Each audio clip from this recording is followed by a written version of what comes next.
Samantala, sinimulan na ang paghigop ng krudo ng barkong pandigma ng Amerika na sumadsad sa Tubataha Reef.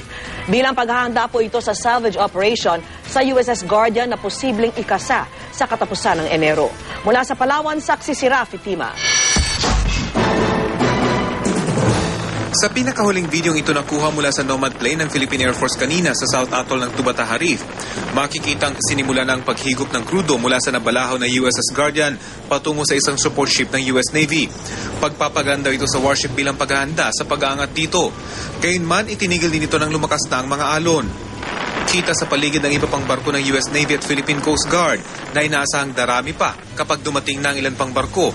Ilan dito may malalaking crane para magangat sa USS Guardian. Inaasahang darating ang mga ito mula Singapore sa katapusan ng Enero. Ang pag-aangat ang pinaborang solusyon ng US Navy kaysa raw hilahin o pagpirapirasuhin ng USS Guardian. The option that we had hoped to be able to tow the ship off the reef is not available. The ship is too badly damaged, unfortunately. Always to lift the ship off in one piece. We think that's the best way to minimize the damage to the reef. We would prefer not to have to take the ship off in pieces. That is our last worst option. Kakailanganing madali ng pagsalba sa barkong pandigma, lalo na ngayong pinapasok na ito ng tubig.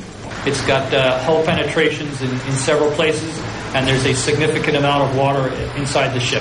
Right now, the ship could not maneuver on its own, and it is not operational. No, it will have to be lifted off onto another ship or barge to be removed from the area.